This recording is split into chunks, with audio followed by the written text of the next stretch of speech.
Monseñor Andrés Tirado, me alegra saludarlo esta noche. Bienvenido, ¿cómo se encuentra? Muy buenas noches, Dani, Paul y todos los que están conectados. Una feliz noche. Todo muy bien, todo muy bien. Un bombardeo de cuestionamientos por lo que el presidente dio su opinión sobre una hipótesis que muchos creen que es verdad, otros que creen que es mentira. Si tuvo cuento o no tuvo cuento María Magdalena con Jesús, si Jesús, como varias mujeres lo seguían, pues si hubo algo con ellas, sí o no, es verdad, es mentira. Es un tema bien, bien complejo y bien llamativo, y es importante aclararlo porque una cosa es la fantasía y otra cosa son los hechos reales. Muy bien, Monseñor Andrés Tirado. Sí, se alborotó el tema de Jesús, de sus amores, de sus noviazgos, de sus parejas, si es que tuvo o no tuvo. Y pues decía yo ahorita y lo repito, por eso invité al Monseñor Andrés Tirado para que nos hable de esto. Y no solamente de esto, de otros misterios, de temas interesantes de Jesús, de los milagros que hizo, si los hizo. Sobre todo el gran misterio si resucitó. ¿Qué pasó? ¿Qué pasó con si Jesús falleció? ¿Por qué no volvió? ¿O si ha vuelto? Bueno, en fin, los misterios de Jesús, Monseñor, entonces le agradezco y bueno, le prestamos atención en este inicio del cartel paranormal porque estoy seguro que muchos seguidores, muchos oyentes, muchos que nos ven son creyentes, son seguidores de Jesús, otros aún no están tan convencidos, pero por eso es tan interesante Jesús, porque nos reúne a todos, porque creo que a todo el mundo le interesa el tema de Jesús. Pues Padre, bienvenido y lo escuchamos. No hay persona más importante en la historia, ni reyes, ni presidentes, ni empresarios, ni artistas que hayan cambiado el rumbo de la humanidad. Por eso en historia se ve antes de Cristo y después de Cristo. Esto es algo básico, se lo enseñan a uno en primaria. Y nos muestra cómo el poder de un pescador de Galilea llegó a influir en unos apóstoles, unos discípulos, que se extendería por el mundo entero y cambiaría la historia del mundo como la conocemos. Y hay muchos vacíos, y esos vacíos causan curiosidad y causan dudas y temores, hipótesis, teorías de conspiración, teorías donde queremos darle un fin a la historia o queremos darle una explicación a muchos hechos. Como lo decía Daniel, bueno, ¿qué pasó desde los 12 años hasta los 33 años? ¿Dónde está el cuerpo de Jesús? ¿Resucitó, no resucitó? ¿Por qué dicen que sí vivió, que no vivió? Esos son enigmas muy importantes porque querámoslo o no, la religión, el cristianismo, ha definido la sociedad, la economía, el mundo. Entonces no podemos sacarlo y decir, no, eso es otro tema aparte, porque empezando de que tiene una importancia histórica, política, religiosa, económica, sociocultural, está en el ADN de Centroamérica y Suramérica y del mundo, en Colombia, porque querámoslo o no, la mayoría de los colombianos tiene una tendencia religiosa, sobre todo cristianismo o catolicismo. Entonces eso lo vincula sí o sí desde que nace hasta que muere, desde el bautizo hasta el sepelio y el entierro, la parte de la religión, la parte de la espiritualidad y Jesucristo como el centro de todo, cristocéntrico. Entonces, para entender esto, hay que verlo desde dos ópticas, porque si no vamos a hacer un sancocho y nos vamos a confundir. En dogma que hay, que la iglesia instituyó en los primeros concilios del cristianismo primitivo, una de las primeras declaraciones fue que Jesús es verdadero Dios y verdadero hombre. Quiere decir que Jesús estaba en la divinidad, se encarna en la Virgen María, se materializa, coge carne y es verdadero Dios porque viene de la divinidad, de la Trinidad, pero también es verdadero hombre porque toma el cuerpo de un hombre, se encarna en la biología, toma el ADN del ser humano. Por lo tanto, Jesús llora, Jesús siente, Jesús lo traicionan, Jesús siente desesperación, angustia, dolor, sufrimiento, Y eso lo va a relatar muy especialmente el Evangelio de San Lucas, en la versión lucana, donde dice: Jesús lloró lágrimas de sangre, Jesús está desesperado, Jesús lloró la muerte de Lázaro, Jesús tuvo tristeza, sintió hambre y el demonio lo tentó en el desierto. Si eres Dios, convierte esta piedra en pan. Entonces vemos que en los evangelios nos narran la parte humana y también nos lo enfocan a la parte divina. Y esas dos dimensiones tenemos que tenerlas bien claras. Desde el ámbito humano, como vivió, como existió, un tectón, esa es la palabra en griego, un carpintero que se dedicaba a muchas cosas, que trabaja en oficios varios, como en construcción, pero también carpintería, lo que le saliera para poder sobrevivir, pero que también era un hombre de su época, en una época muy neurálgica en Israel, donde se veía una gran represión por el pueblo, por el imperio romano, y cómo también él lo vivió, lo asumió, y eso lo llevaría al pecado, al título que le dieron los romanos por sedicioso. Lo mataron por ser sedicioso, por ir en contra del imperio romano. Eso fue lo que le pusieron en la cruz, en esa tablita: Iris, el rey de los judíos.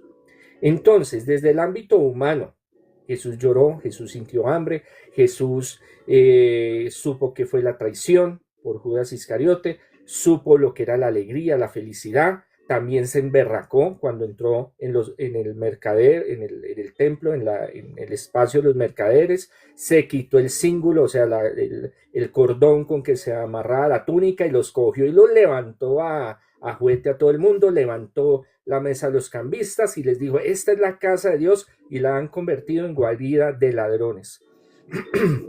Vemos en momentos de desesperación en el Monte de los Olivos: Señor, te pido, si es tu voluntad, mas no la mía, que retires este cáliz de esta pasión, de esto que voy a vivir, pero que no se haga mi voluntad sino la tuya. Entonces vemos que también sentía alegría, que también sentía dolor, también sentía sufrimiento. Desde el ámbito humano y psicológico, él la tenía muy clara. Entonces tenemos que dividir esas dos partes, porque las mezclamos y volvemos un masacote y nos perdemos. Entonces, en la parte humana, como un ser humano que vivió históricamente, y pruebas de que fue un personaje histórico, un personaje de un estatus medio social de la Galilea, de Nazaret, de Jerusalén, en el siglo I, que fue crucificado. Esas son las pruebas que hay de que fue un hombre que las fuentes extrabíblicas decían que era un dramaturgo, un liberador, un sanador, un predicador, un exorcista muy importante, un rabí, un rabino, un maestro. Y hay muchas fuentes extrabíblicas, tanto de Josefo como de los judíos, aún hasta de romanos. Y viene la parte divina, la parte ya cuando él resucita, que ya es la fe, es el misterio de la fe y lo que nosotros creemos como verdadero Dios, verdadero hombre y verdadero Dios. Entonces, en el ámbito humano, antropológico, ontológico del ser de Jesús, era como ver a Daniel, como verme a mí, como ver a cualquier persona biológicamente, genéticamente desarrollada en este mundo. Nace, crece y hace su ministerio. Eso es lo que hace Jesús.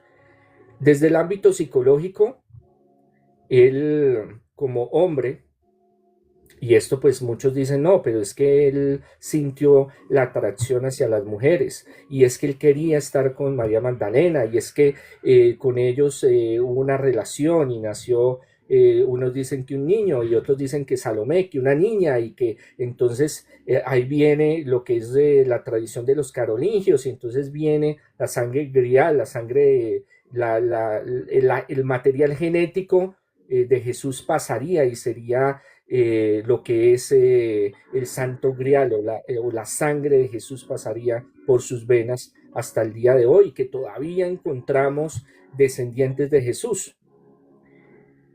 En el ámbito psicológico, y como Jesús estaba viviendo, sacando lo divino, lo humano, Él en todo momento tenía claro de qué era lo que el fin al que él iba a llegar. Y ese mismo fin era el de Juan el Bautista.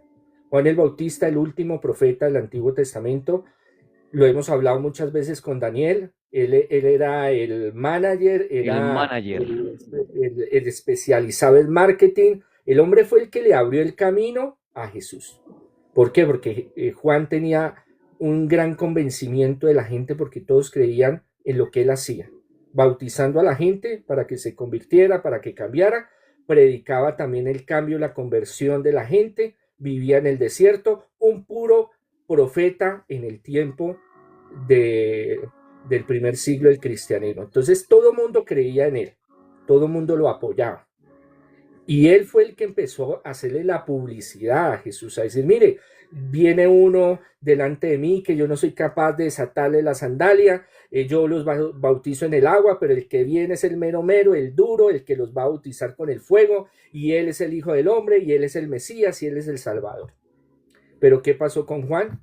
Que le hicieron la judía, como decimos nosotros, lo traicionaron, hicieron toda una estrategia para callarlo, porque la gente se estaba sublevando y la gente quería un cambio, estaba hastiada de la opresión de los romanos, de los impuestos y las leyes, y cómo se confabularon los sumos sacerdotes y los fariseos para a través de la religión, a través de la Biblia, de la Torá, de la Taná, doblegarlos, hacerlos sumisos y esclavos del imperio romano.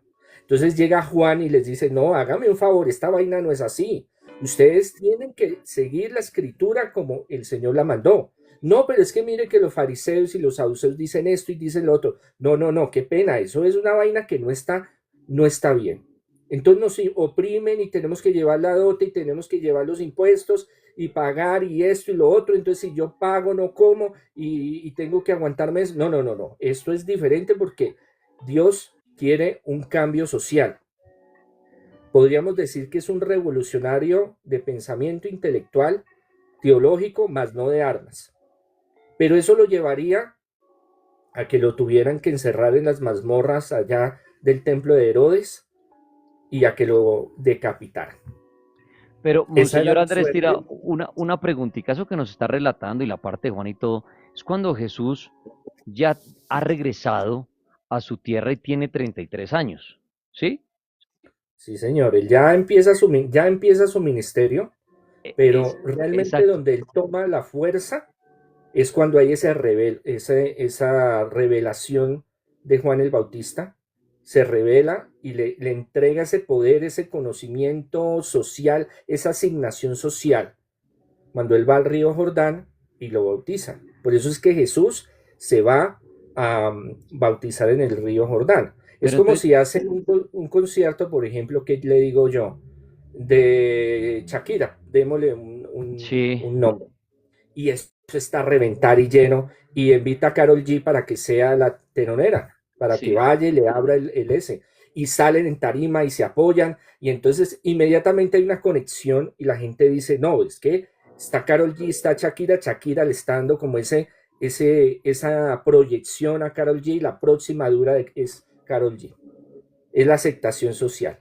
Entonces, claro, va al Jordán, Juan lo bautiza, en el cielo se oye una voz que dice, este es mi hijo amado, baja el espíritu en forma de paloma, no es que el Espíritu Santo sea una paloma, un chulo, un ave, sino baja en forma y dice, este es mi hijo amado en que veo toda mi complacencia. Digámoslo así, oficialmente inauguran a Jesús, oficialmente como el ministerio que va a seguir va a reemplazar y aumentar el de Juan el Bautista. exactamente. Y ahí hablamos de Jesús que Entonces, tenía 33 años. Entonces mi sí, pregunta es, señor. ya que estamos hablando de los misterios de Jesús arrancando esta noche es, ¿y entonces qué se sabe de Jesús o qué se puede contar de Jesús desde que nace hasta sus 33 años? Porque claro, todo lo que nos está contando y lo que empieza a hacer Juan Bautista y todo lo que viene ahora en camino de esos misterios, si hizo milagros o no, si resucitó, bueno, todo eso, si tuvo cuento con María Magdalena, tuvo novias, eso será ahorita. Pero entonces para arrancar con ese misterio es su niñez, su adolescencia, ¿quién fue Jesús? ¿Qué hizo Jesús en esos 32 años, digámoslo así, antes demostrarse y ante todos como el Hijo de Dios. Bueno, ¿qué dice la Escritura? En Lucas encontramos crecía en gracia y obediencia a sus padres. Tenemos que entender cómo se escribió los escritos del Nuevo Testamento. Fueron recopilaciones, más de 7.000 textos que con el tiempo los fueron juntando y fueron formando lo que conocemos los evangelios. Evangelio según San Lucas, Evangelio según San Mateo, San Marcos, San Juan. Es una recopilación de dichos y hechos de Jesús. Entonces nosotros estamos acostumbrados a las biografías modernas, en las cuales se narra todo lo que sucede desde niño hasta adulto, los hechos más importantes. Entonces hay un abismo, hay un lapsus de los 12 a los 30, 33 años de Jesús, y eso ha dado para muchas hipótesis, que se fue a la India, que estuvo en la China, hay unos que son más osados y dicen que se fue para Estados Unidos, los mormones, pero el hecho es que no hay pruebas que él haya salido de Jerusalén o que haya hecho algo especial. Unos dicen que se fue para Escocia para estar con los druidas, aprender con los druidas, otros que se fue a la India y estuvo con los budistas, hinduistas y de ahí aprendió y entonces volvió, pero no hay ninguna señal arqueológica, histórica que lo muestre. Sí se habla de que, por ejemplo, la tumba de Cachemira en la India, muy posiblemente, porque lo que se ha hecho investigaciones arqueológicas es que los restos que están ahí son del segundo siglo después de Cristo. Entonces se habla que de pronto fue uno de los discípulos que llegó allá a Cachemira, por ejemplo. No hay pruebas contundentes de que él haya salido como tal. ¿Qué dice la Sagrada Escritura? Que él creció en gracia y obediencia con sus padres. Porque cuando se escriben los evangelios, se escriben estos textos bíblicos, se busca es contar lo que Jesús hizo. No es una biografía. Y hay muchos temas que usted va a encontrar, que usted va a decir, no, muchos vacíos que usted va a decir, no, yo quisiera saber qué pasó. Si Jesús tuvo el pelo largo o no, porque ahí no aparece. ¿Cómo era Jesús físicamente? No aparece. ¿Cómo vivía? ¿Cómo era el día a día de Jesús? No aparece. Aparecen fragmentos que se fueron recopilando de las experiencias que tuvieron los apóstoles, los discípulos de los apóstoles, las primeras comunidades cristianas. Jesús sanó al ciego. Jesús liberó al poseído. Jesús caminó sobre las aguas. Hechos concretos que tuvieran un mensaje querigmático, un mensaje de salvación. Por eso usted no va a encontrar una biografía muy contada y extensa de todo lo que Jesús hizo. Entonces, siglos después, el segundo siglo, tercer siglo, aparecen los apócrifos, gnósticos y otros textos extrabíblicos para llenar esos vacíos. Entonces, por ejemplo, encontramos textos como la infancia de Jesús, donde Jesús era pequeño y entonces María, la Virgen María iba a hacer el sancocho, pero Jesús se puso a fregar con el pollo y mató al pollo. Entonces se sintió triste y vino la mamá, lo regañó, vino la Virgen María, entonces le dijo, bueno, ¿qué es lo que está pasando con eso? No, mamá, que es que se murió. Hay otras versiones de apócrifos donde dice que la mamá, que la Virgen María lo mató para echarlo a la olla y entonces ahí lo resucitó y es el primer milagro que él hizo, resucitó a la gallina, al sancocho. En otros textos se encuentran de que estaba jugando ahí con los de la aldea, los parceros de él, y no falta el Daniel que es montador y entonces llegó a montársela y que venga, que juguemos, que no sé qué, y a empujarlo y a montársela y a burlarse porque eran buenos para eso. Y entonces se emberraca Jesús y los fulmina, los desvive. Y después entonces, así como en esa euforia, llega la Virgen y le dice, hermano, ¿usted qué hizo? No, mamá, es que ellos me la estaban montando y yo no me la podía dejar montar. Y yo tenía que hacerme acá valer porque yo no me puedo dejar. No, hermano, eso está mal. Entonces lo hizo reflexionar y como que él sintió dolor y los volvió y los resucitó.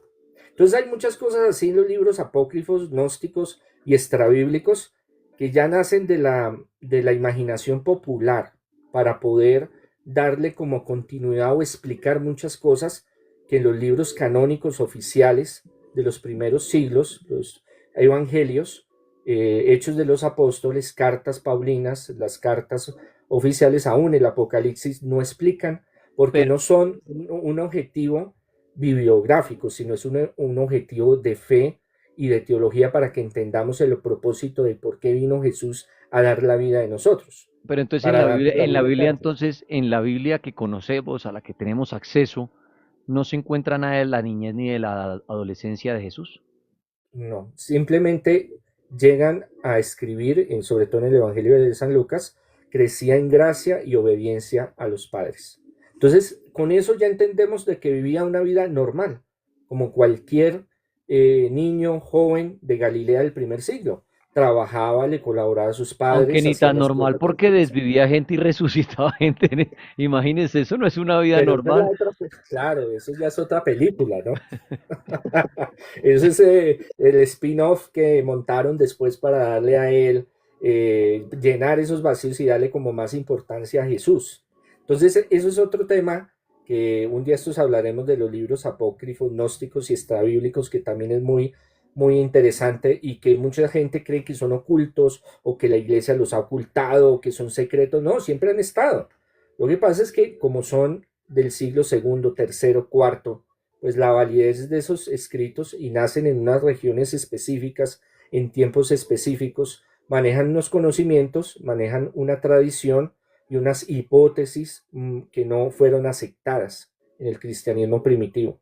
Antes de que el cristianismo fuera imperio, cuando era perseguido, cuando lo echaban a los leones, cuando tenían que ocultarse, ahí ellos mismos, las escuelas de la tradición de los apóstoles, decidieron qué escritos eran y cuáles no.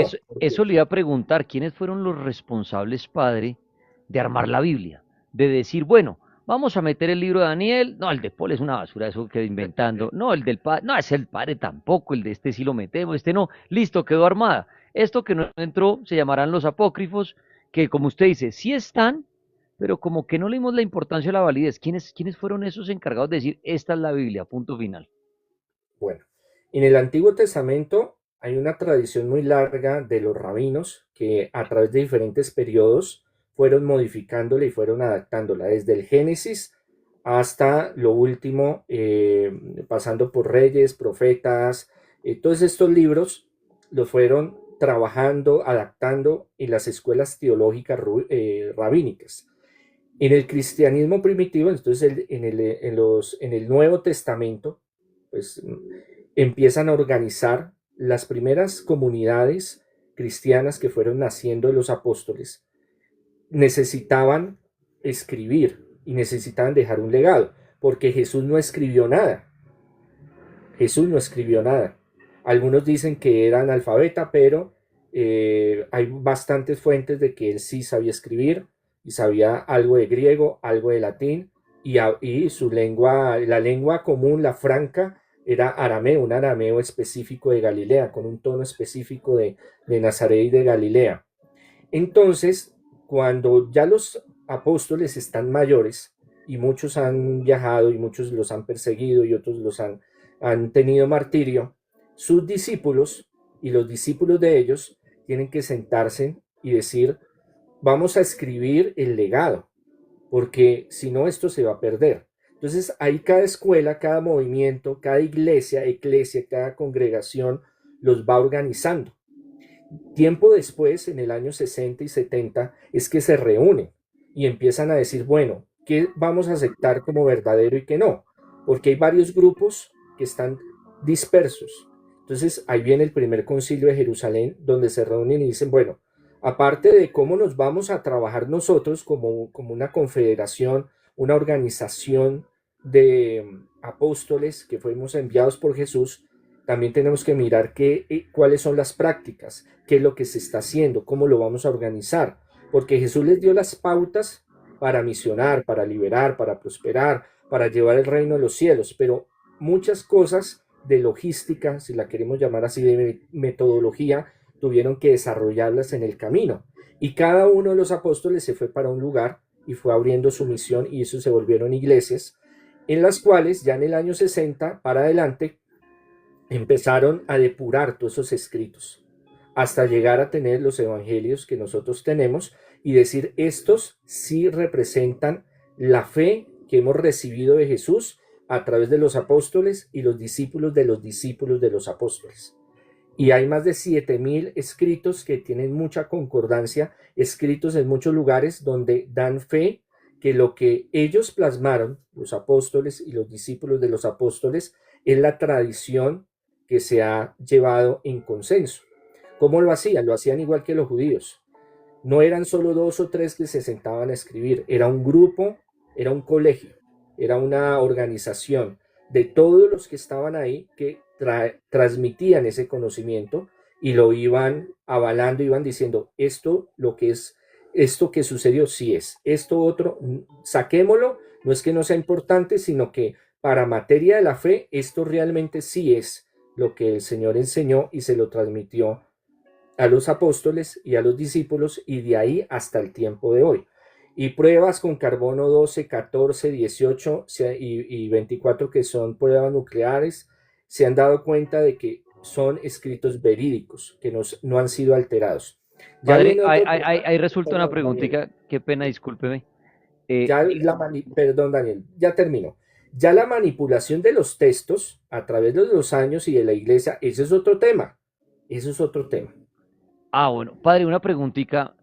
Viendo comentarios y lo que uno escucha en el día a día de la Biblia y de la gente, los creyentes, no creyentes, dicen, bueno, al final fue un grupo de hombres que se reunieron a decir, bueno, mire, esto yo doy fe de que esto fue así, pongámoslo en la Biblia. Otros dicen, no, esto no fue tan así, saquémoslo. Pero al final no hubo una revisión, digámoslo así, como de Jesús, por decirlo así, que era, sí, esta es la Biblia, efectivamente, estoy de acuerdo con todo lo que ustedes han puesto ahí, la sacan y tienen mi autorización. Fue un grupo de personas. Entonces mi pregunta es para los que opinan hoy en día que la Biblia fue armada a conveniencia de un grupo de personas para llevarle a la humanidad hacia un grupo, hacia una creencia. ¿Qué responde usted ante eso? O sea, porque uno dirá, no, es que Jesús dio la aval de la Biblia y dijo, esa es, confirmado. Eso, todo lo que está ahí fue así. Sino fue un grupo de personas al final que, miren, esta es la Biblia, tienen que creer, esta es la palabra de Dios, nosotros decimos que fuera así. Punto final. ¿Por qué creer ciegamente en la Biblia cuando no estuvo, digamos, al final la aprobación del mismo Jesús? Bueno, todo, Daniel, todo es fe, ¿no? Y ya estamos hablando de la fe a cuestión ya de crítica textual, se llama lo que estamos haciendo ahorita. Ok. No hay que creer 100% que es así como tal. Eso es algo que tenemos que tener claro, eso, porque lo de que es de fe es una revelación personal y es una experiencia personal. Yo le puedo decir a Daniel, cree en Jesús, pero si Daniel no quiere creer en Jesús, por más argumentos que yo le presente, no va a creer. La fe es algo de experiencia personal, algo que se vive, cada persona lo vive, lo siente. Ahora, no hay argumentos para no decir que fueron sustentados con bases históricas, arqueológicas y reales los textos bíblicos. ¿Por qué? Porque cuando se reúnen a trabajar es colectivo, es un trabajo colectivo, a desarrollar estos escritos, estos compendios. Son personas que no tienen fama, no son conocidos. Ser cristiano, estar en el nuevo camino, así se llamaba, o los nazarenos también los llamaban así, era repudio de los judíos, repudio de los romanos, persecución, crucifixión, vejaciones, ser repudiado en la sociedad.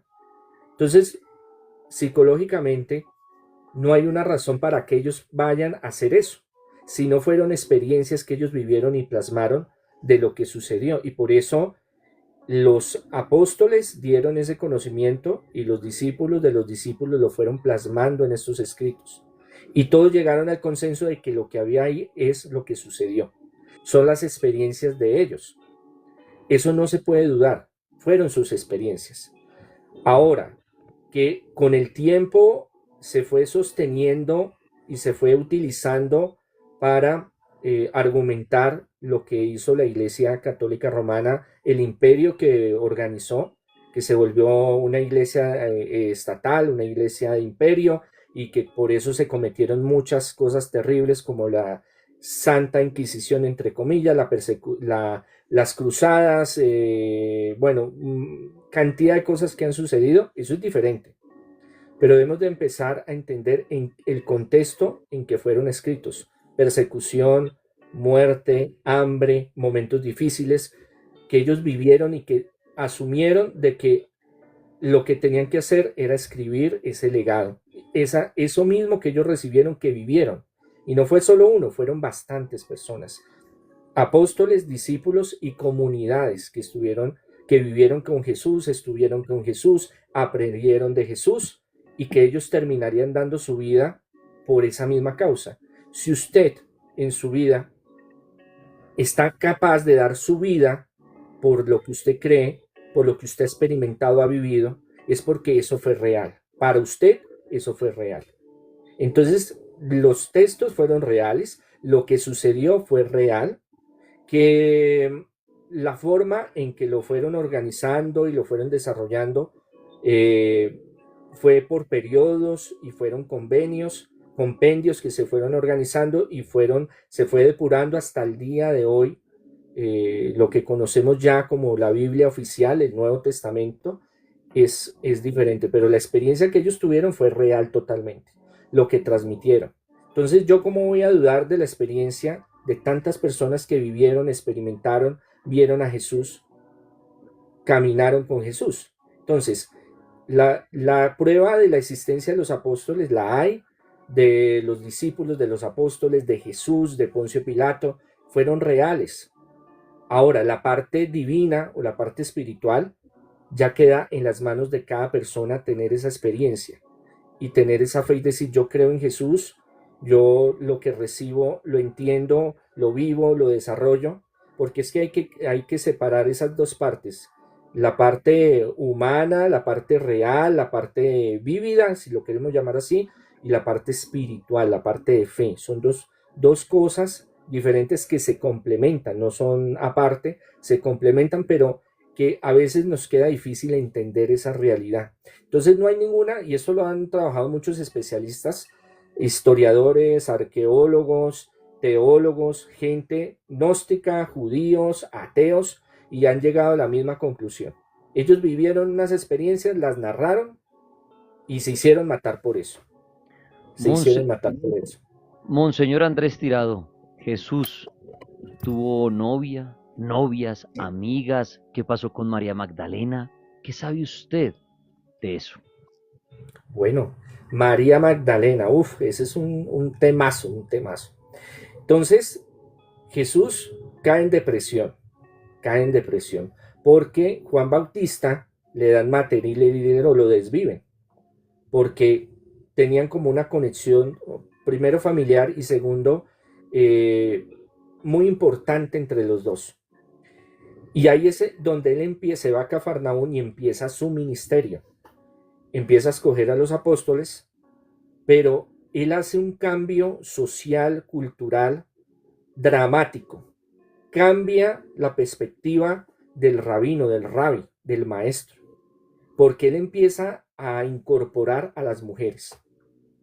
Las mujeres ya no son despreciables. Para la cultura judía del primer siglo, la mujer se podía vender. Usted caía en bancarrota, usted se quebraba, hermano, usted podía vender a su mamá, a su hija, a su mujer como esclavos y pagar con eso la deuda. Los animales y la mujer eran como al mismo nivel, un poquito más la mujer, a menos en sectores de mucha importancia y de dinero. Eso ocurría en toda la sociedad de esa época, en todas las culturas, tanto en los romanos como en los griegos, como los espartanos, como Mesopotamia, como la India, Jerusalén, era lo mismo. Sí habían mujeres importantes, pero esas mujeres eran porque detrás traían nombre, traían apellidos, traían plata, traían recursos. Había un hombre en la familia que las hacía respetar porque era la cultura de ese tiempo. Entonces Jesús le da un estatus, dignifica a la mujer, porque no la trae para esclavizarle y decirle, venga, usted va a ser mi muchacha del servicio, sino van a ser discípulas mías. Entonces eso colisiona con la tradición judía, porque los rabinos solo aceptaban a hombres para sus ministerios, para el trabajo, para el aprendizaje. Entonces, al estar con mujeres, lo llamaban, lo podían llamar impuro a Jesús, por estar con ladrones, con prostitutas, bueno, una cantidad de personas desde leprosos, de lo más bajo, vil de la sociedad, porque la conexión que ellos tenían era, si usted, dime con quién andas y te diré quién eres. Y si usted se sentaba a la mesa con un leproso, es que usted estaba maldecido también. ¿Cómo así que Jesús entra a la casa de un republicano, que es una basura porque nos cobra, nos quita los impuestos, nos roba a nosotros que tenemos que pagar los impuestos y se los va a llevar a los sumos sacerdotes y a los romanos? Entonces era la peor calaña. ¿Cómo es que va a ir a la casa de Mateo a sentarse con él? ¿Cómo así que las mujeres le están ayudando y están cerca? Si cuando los hombres se reunían a comer, era un grupo los hombres y un grupo las mujeres. La mujer no opinaba, la mujer no ayudaba, sí ayudaba, pero cuando ellos querían que ayudaran, pero en opiniones, en hacer un trabajo mayor, era inferior. Esa era la mentalidad en ese tiempo. Jesús rompe totalmente ese paradigma. Eso es escándalo entre los fariseos, los saduceos, los maestros de la ley y los levitas, porque se rasgan las vestiduras y dicen, uy, ¿este man qué está pasando? ¿Cómo así que está vinculando mujeres a lo que él está haciendo? Y siendo las mujeres la base de toda la operación que él está desarrollando. Entonces, el centro de operación, Cafarnaún, Domo Eclesia, la casa de Pedro, y de ahí las mujeres empiezan a colaborar. La Virgen María, María Clofe, María Magdalena, todas las mujeres empiezan a tener un papel no solo de servidumbre, sino un papel importante en la misión. Las dignifica, les da estatus, empieza a tratarlas de tú a tú. Se sientan a comer con ellos. Es más, hay escritos donde dicen, bueno, pero ¿por qué Jesús se sienta? ¿Por qué tiene favoritismo con María Magdalena, María Clofe y Santa Marta? ¿Cómo es esa vaina si nosotros somos los apóstoles? Pedro ahí peleando. Porque él cambió la dinámica de los que iba buscando, iba llamando y lo iban siguiendo. Empezando de que los primeros que llamó a Pedro, Andrés, Santiago y Juan eran pescadores. Nada tenían que ver con esas tradiciones de esas escuelas de Gilem, ni todos ellos que usted se va con el rabino y usted se va 5 años a servirle, a hacerle todo lo que necesitara el rabino, y ahí usted hace esa escuela y ahí usted puede ser rabino, puede ser maestro y salir. No, Jesús rompe los paradigmas. Entonces esa vinculación con las mujeres levanta muchas sospechas y la gente siglos después va a asociarlo de que él tuvo cuentos, que tuvo amoríos, de que tuvo hijos, que estuvo enredado con María Magdalena. Y la cuestión es que no hay pruebas arqueológicas históricas de que eso haya sucedido. En los evangelios hablan de María Magdalena porque María Magdalena está en los momentos más difíciles y es una líder que apoyaba económicamente. Gregorio VII y Gregorio Magno hacen una fusión a través de los años. Estos papas dicen, yo voy a juntar todas las historias que aparecen ahí en la Biblia, en el Nuevo Testamento, y voy a poner un modelo, eso es puro marketing, un modelo para que la gente sienta esa conexión de ser pecador o pecadora y busque a la iglesia. Entonces hace un masacote y dice, mire, María Magdalena, ¿quién es? Una prostituta, que se arrepintió y buscó a Jesús. Pero esa es una versión montada que desarrollaron a través de los años para que la iglesia mostrara, mire, ella es una vagabunda, es una prostituta, ha cometido muchos errores, pero se convirtió, pero pidió perdón, pero cambió. Entonces todos los que sean de pecado, entonces entiendan de que esa es la dinámica. Y les funcionó en esos siglos. Pero en tiempo posterior, al hacer investigaciones, se dieron cuenta que María de Magda, no era prostituta. Era una de las seguidoras de Jesús. ¿Por qué siguió a Jesús? Porque ella tenía 7 espíritus. En los evangelios de Lucas y Mateo hablan de que Jesús le sacó 7 chukis, 7 demonios, 7 espíritus que la atormentaban. Y en acción de gracias, después de recibir esa liberación, sigue a Jesús y se vuelve de una de las patrocinadoras. Lo más seguro es que María era de la ciudad de Magda y era comerciante o venía de una familia opulenta de recursos. Y se suma, como muchos que llegaron, que recibieron sanación, liberación, muchos milagros, a la misión de Jesús.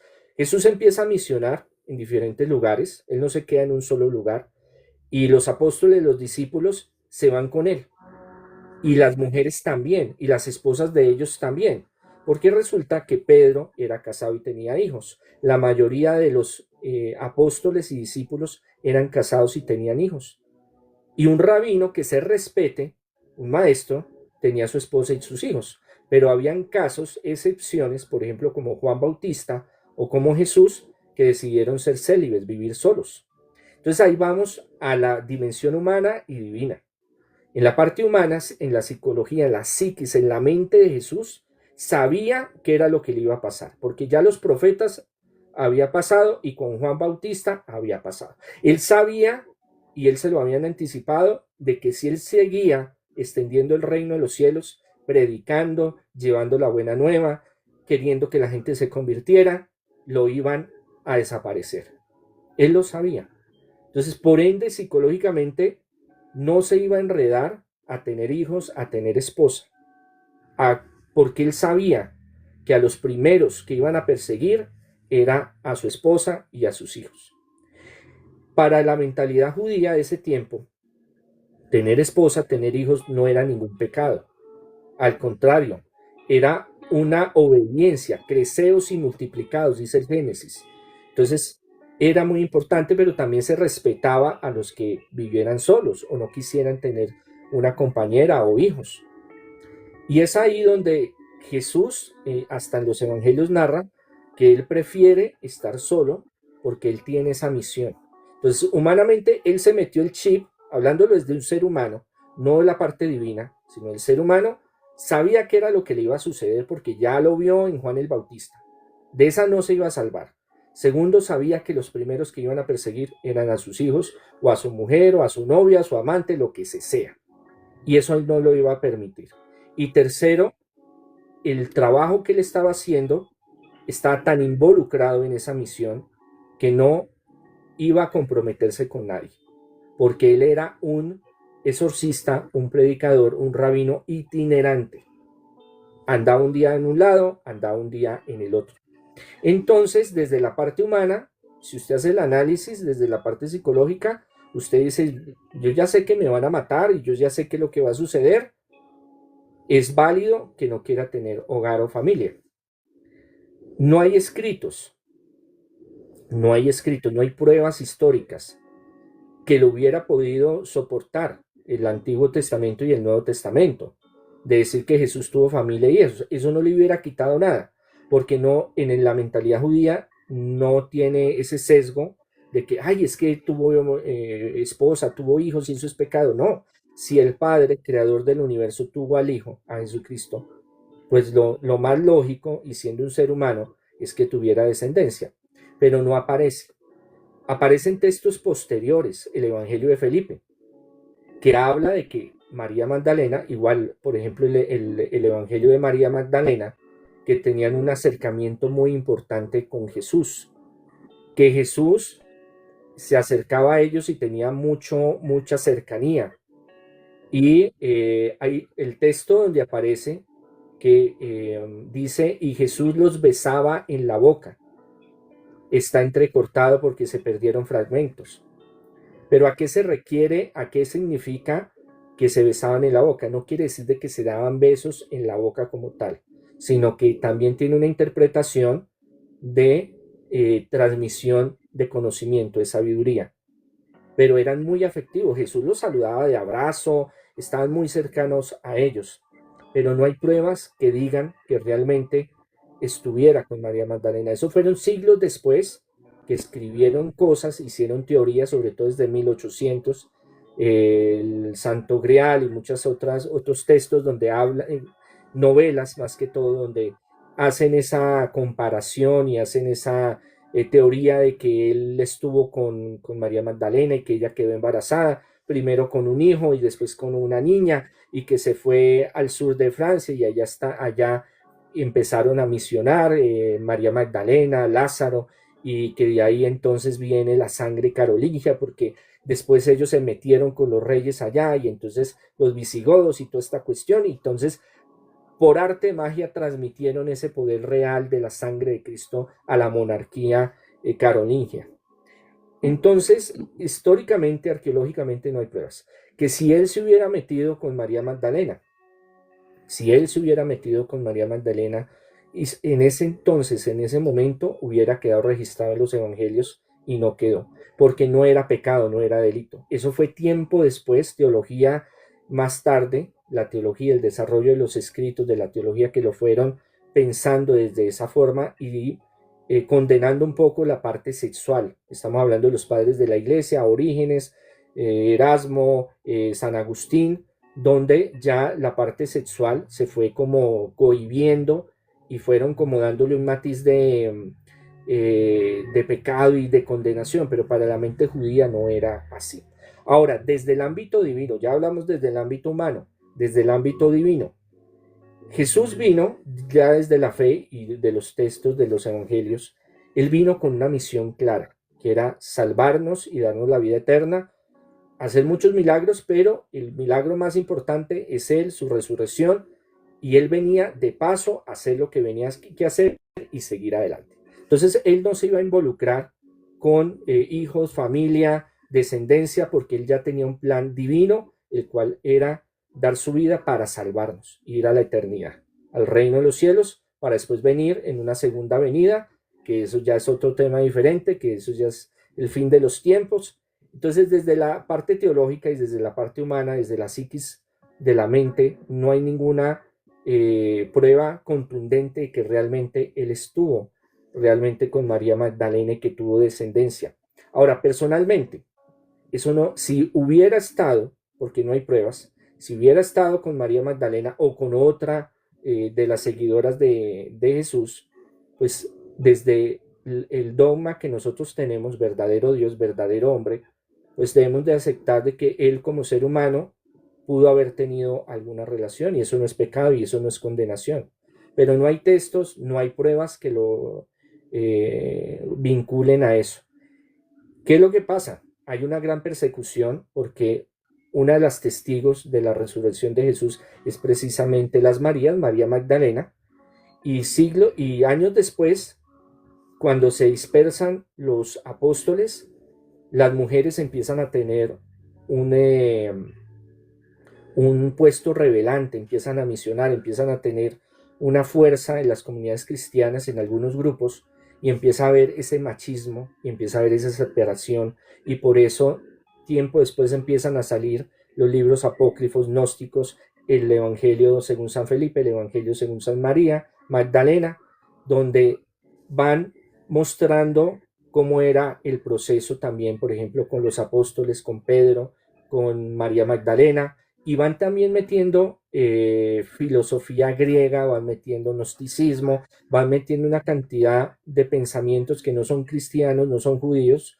no son de Jesús, no son de los apóstoles, pero que estas ramificaciones que se dan lo buscan para hacerle contrapeso al cristianismo primitivo y hacer otro tipo de cristianismo gnóstico o paracristianismo en esa época, en los primeros 3 siglos, 4 siglos del cristianismo primitivo. Entonces ahí es donde muchos se pegan de estos textos para decir es que se casó, es que tuvieron relaciones, es que anduvieron.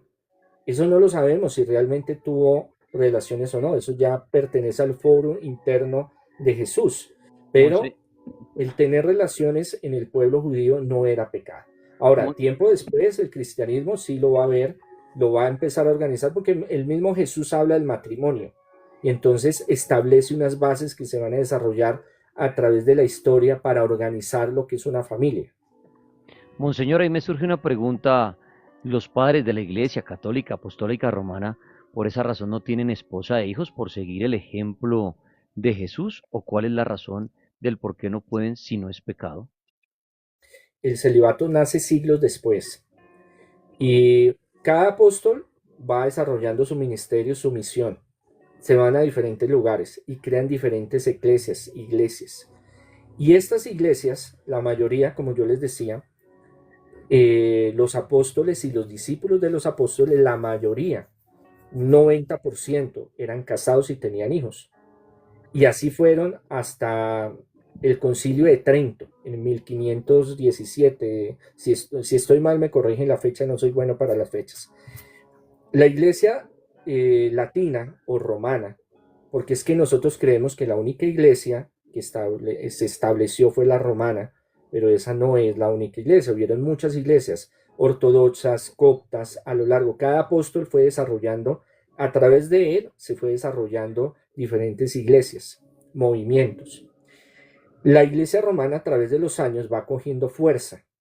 Después del 337 con Constantino, si no estoy mal, ahí la fecha me la corregirán, donde le da permiso al Estado y se termina la persecución y da permiso para que sea una religión del Estado también aceptada el cristianismo.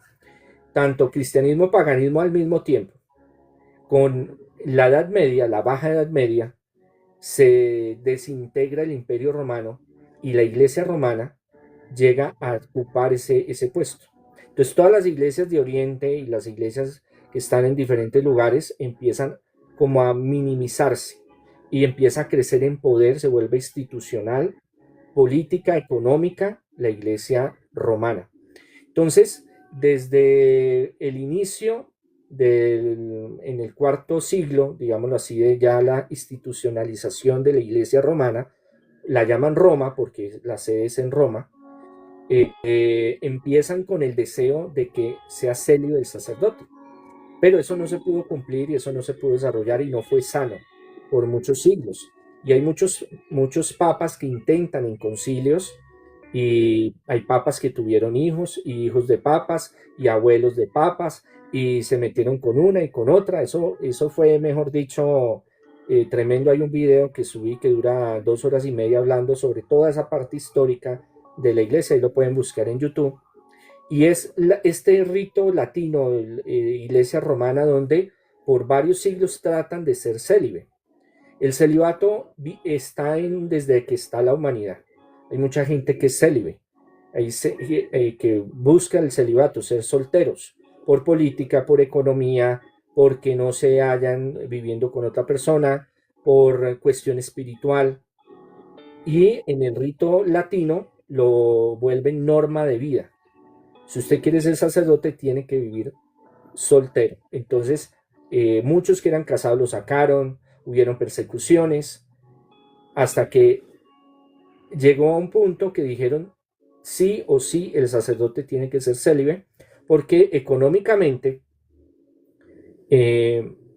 a las arcas del Vaticano y de la Iglesia Romana le era más factible que el sacerdote fuera solo, porque económicamente no tenía que repartir o ayudar a la familia o a los hijos. Lo que consiguiera el sacerdote, lo que construyera, pasaba a la iglesia romana y por ende no iban a haber ese tipo de problemas. Eso fue una. Segundo, pues ellos afirman de que para la misión, que para el compromiso, que para muchas cosas, pues que debe ser célibe, para el trabajo. Pero todas las iglesias de Oriente que vienen de tradición de los apóstoles, es opcional el matrimonio. Hay muchos que son casados y tienen sus hijos, hay otros que no, pero viven bajo unos parámetros. Pero en el rito latino, romano, fue que se impuso esa norma. Y eso ha traído muchos problemas a través de los siglos. Y hay muchas personas que no entienden esta parte que hoy estamos hablando del celibato.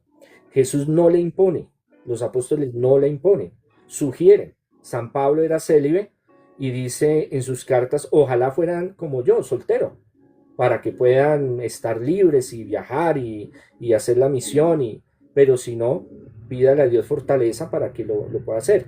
Los primeros apóstoles, discípulos, obispos, papas fueron casados y tuvieron hijos. Entonces, esa visión occidental y de rito latino ha hecho de que nosotros veamos como un pecado grave que el sacerdote o el obispo tenga esposa e hijos.